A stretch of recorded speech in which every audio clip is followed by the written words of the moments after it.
Silver members आज के दिन के अंदर 29 ऑफ जनवरी 2026 के अंदर 4 लाख के लेवल को क्रॉस कर चुका है और गोल्ड भी उसके साथ भाग रहा है। देखो बहुत से लोगों की क्वेरी सारी कि सर क्या ये पागल हो चुका है क्या सिल्वर, या कितना चलेगा कितना चलेगा, एक लिमिट होती है। लेकिन देखो इसमें प्रॉब्लम बहुत सारी है, बैंक्स की भी प्रॉब्लम है, चाइना की भी प्रॉब्लम है, ग्लोबल वार की भी प्रॉब्लम है, और सबसे इंपॉर्टेंट प्रॉब्लम है शॉर्ट स्क्वीज की, जो मैं आपको एक्सप्लेन करूंगा वन बाय वन। लेकिन अगर आपने वीडियो फर्स्ट टाइम देख रहे हैं, यहाँ पे चैनल को फर्स्ट टाइम विजिट करें, जरूर सब्सक्राइब कर देना, नोटिफिकेशन हिट कर देना, ताकि हमारे रेगुलर अपडेट्स आपको जरूर मिले। ठीक है, चलिए स्टार्ट करते हैं। देखो सबसे पहले इंपॉर्टेंट बात हुआ क्या है exactly, gold and silver January month के अंदर करीब करीब आप ये समझ के चलो 50% ऑलरेडी मूव कर चुके हैं। इवन गोल्ड एंड सिल्वर का ETF जो आप यहाँ पे देख सकते हैं 50% तक मूव कर चुके हैं। ठीक है, सिल्वर जो बोल सकते हैं डॉलर की अमाउंट में 110 या 117 डॉलर प्रति आउंस ये क्रॉस हो चुका है और इंडियन मार्केट में 4 लाख को क्रॉस कर चुका है। ठीक है, इवन गोल्ड भाग रहा है। अब देखो हम लोग ने पहले भी बहुत सारे आपको न्यूज़ बताई थी कि भाई चाइना रिस्ट्रिक्ट करने वाला एक्सपोर्ट को, वो तो पुरानी न्यूज़ हो गई। ठीक है, वार की न्यूज़ पुरानी हो गई। अभी लेटेस्ट न्यूज़ क्या है यहाँ पे देखना, पढ़ना यहाँ पे 29 ऑफ जनवरी 2026 को आप देखोगे शॉर्ट स्क्वीज हुए, 14% के शॉर्ट स्क्वीज अभी सिर्फ कवर हुए हैं।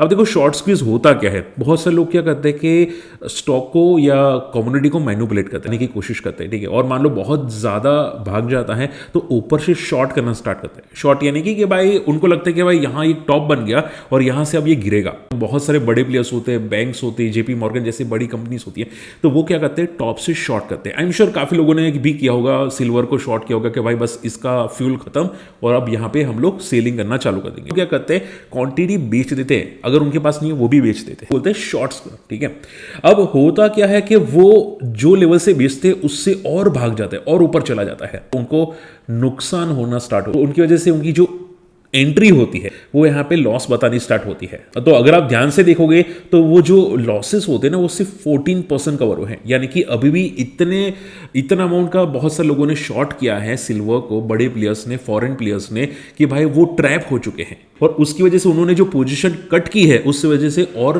गोल्ड एंड सिल्वर भाग रहा है। तो आप देखोगे सिर्फ 14% की जो पोजीशन है, जिन्होंने शॉर्ट किया था सिल्वर को, उनको लग रहा था कि सिल्वर नीचे आएगा, वो पोजीशन सिर्फ 14% की कवर हुई है, यानी कि अभी भी मोर देन 80% या 85% आपको यहाँ पे पोजीशन अभी कवर होनी बाकी है। ये एक बहुत बड़ा रीजन था जिसकी वजह से आपको सिल्वर आपको बहुत तेजी से मुंह करता हुआ दिखाई दिया है।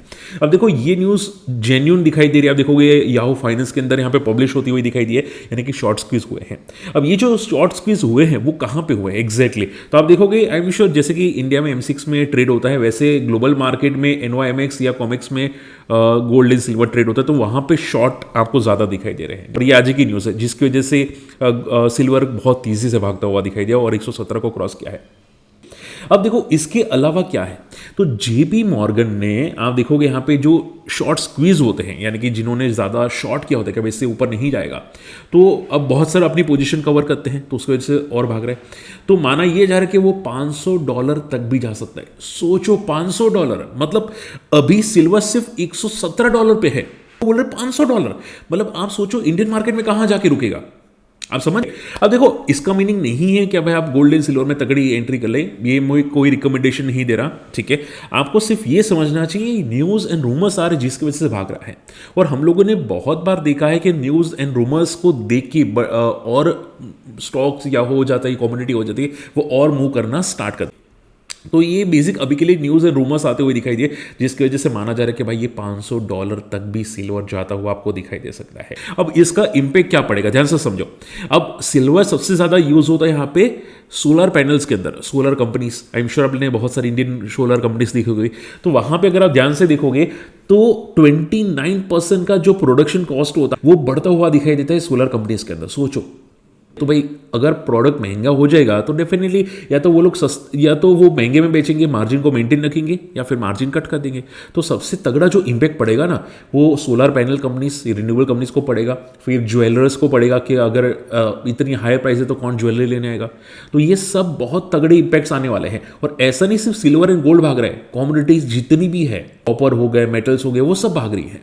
एक टाइम तो आएगा क्योंकि इंडस्ट्रियल प्रोडक्शन में ये सबसे ज़्यादा यूज़ होता है, ऐसा नहीं सिर्फ सिल्वर, मेटल्स जितने भी होते हैं वो सब यहाँ पे इंडस्ट्री में यूज़ होता है। तो वहाँ पे प्रॉब्लम आएगी, ये एक बबल हो जाता है, एक इन्फ्लेशन हो जाता है, जहाँ पे आप जो रेगुलर प्रोडक्ट आप घर पे यूज़ करते हैं, गाड़ियाँ, टू व्हीलर्स, फोर व्हीलर्स या इवन स्टील पाइप्स जो आप घर पे रहते हैं, वो सब ज़्यादातर महंगे हो जाएंगे। सोचो अगर ये प्राइस कितनी स्काई रॉकेट होती है तो बात समझ में आ रही है। तो ये बहुत बड़ी प्रॉब्लम है। अब इसका सॉल्यूशन कब आएगा पता नहीं।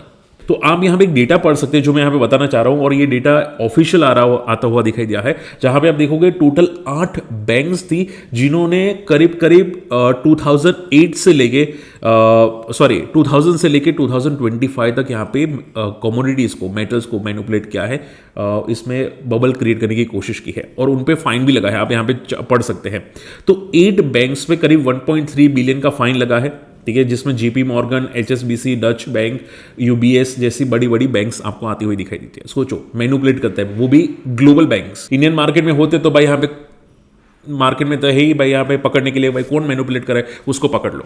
ये ग्लोबल बैंक्स ओपनली यहाँ पे मैनिपुलेट करते हुए आपको दिखाई देते हैं, ठीक है। हालांकि ये डेटा पुराना है, बट डेफिनेटली बैंक्स आज की तारीख में भी मैनिपुलेट करते हैं। और सोचो कि माना ये जा रहा है कि अगर बैंक्स इसने अभी के लिए शॉर्ट किया होगा, चांसेस है कि बैंक्स खत्म भी हो सकती है, बंद भी हो सकती है। पे हुआ था अमेरिका के अंदर 1920 या 1930 के आसपास, ठीक है। तो प्रॉब्लम बहुत बड़ी है, जिसकी वजह से बहुत तगड़ा प्रेशर सिल्वर में आ रहा है। सिल्वर उसकी वजह से भी भागता हुआ दिखाई दिया है। बात समझ में आई। और इसके अलावा एक और रीजन है, जो गोल्ड भाग रहा है। ये बात हो गई सिल्वर की।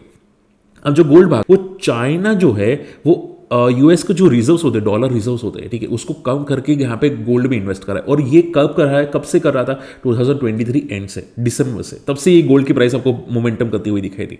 और आज आप बोलने चाहे दिसंबर 2025, एक महीने पहले उसने, चाइना ने अभी तक अपना माल बेचा नहीं है गोल्ड का, और गोल्ड अभी भी ऐड कर रहा है। तो आपको जो गोल्ड में स्लो एंड स्टेडीली मोमेंटम आ रही है ना, चाइना के रिजर्व्स ऐड होने की वजह से आपको मोमेंटम आती हुई दिखाई दी है। बात समझ में आ रही है। तो गोल्ड एंड सिल्वर, ये आप ये समझ के चलो, या तो चाइना मैनिपुलेट करा है, या US मैनिपुलेट, या US की बैंक मैनिपुलेट करती हुई दिखाई दी, जिसकी वजह से ये लगातार तेजी में आपको आती हुई दिखाई दी है। और जैसे कि मैंने बोला, यहाँ पे चाइना अभी भी सिल्वर की सप्लाई को कंट्रोल करने की कोशिश कर रहा है। और इसके अलावा तीसरा एक और रीजन है कि US की जो डॉलर है, डॉलर की जो एक वैल्यू होती है, इंडियन मार्केट में अभी रुपी डेप्रिशिएट हो रहा है, डॉलर के सामने 91 92 पहुंच चुका है। वैसे ही US की डॉलर भी एक रेपुटेशन होती है, तो वो भी वैल्यू काफी हद तक सीख हो चुके हैं, 4 साल के लोएस्ट लेवल पे आ चुके हैं ना। ये जा रहा है कि US कभी भी बैंकरप्ट हो सकती है, US में तगड़े प्रॉब्लम्स आ सकते हैं, वहां की बैंक उठ सकती है, US पे किसी को भरोसा है नहीं। इसकी वजह से चाइना और दूसरी जो कंट्रीज है, वो कमोडिटीज जो होते हैं, गोल्ड एंड सिल्वर, वो अपनी स्टोरेज जो है वो बढ़ा रहे हैं, रिजर्व्स बोलते हैं ना, वो रिजर्व्स बढ़ा रहे हैं यहाँ पे। आज की डेट में भी करीब 1.5 साल हो चुके हैं ऑलमोस्ट, उससे ज़्यादा हो चुके हैं, अभी भी चाइना अपनी रिजर्व्स गोल्ड पे तेज़ी से बढ़ा रहा है। ऐसा नहीं कि पहले नहीं बढ़ा रहा था, बट अभी स्काई रॉकेट करते हुए दिखाई दी है। समझ में ही बात है। तो शॉर्ट एंड सिंपल में ये सभी पैरामीटर्स की वजह से गोल्ड एंड सिल्वर तेजी से भागता हुआ दिखाई दिया है। ये समझ के चलो, जो सिल्वर भाग रहा है वो शॉर्ट स्क्वीज की वजह से आपको मूव करता हुआ ज्यादा दिखाई दिया है। पहले चाइना ने शॉर्टेज क्रिएट की, उसकी वजह से भागा। उसके पहले रूमर्स था, उसकी वजह से भागा। वार की न्यूज़ थी, US ईरान की वार या टैरिफ वार की वजह से भागा। और अभी शॉर्ट स्क्वीज की वजह से सिल्वर भागता हुआ दिखाई दिया है। और जैसे कि आप देख सकते हैं, यहाँ पे माना जा रहा है कि सिल्वर $500 तक जा सकता है।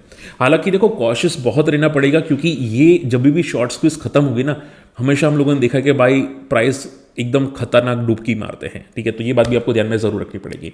बाकी देखो, अगर आप गोल्ड एंड सिल्वर यहाँ पे ट्राई करना चाहते हैं तो म्यूचुअल फंड्स होते हैं। म्यूचुअल फंड्स बहुत सेफ होते हैं जनरली, अब वहाँ पैसे भी कर सकते हैं म्यूचुअल फंड में अगर इन्वेस्ट करना चाहते हैं तो आपको अकाउंट ओपन करना होगा, और डीमेट अकाउंट ओपनिंग की लिंक आपको वीडियो के डिस्क्रिप्शन कॉमेंट्स में जरूर, और वहाँ पर आप जरूर चेकआउट कर सकते हैं म्यूचुअल फंड्स।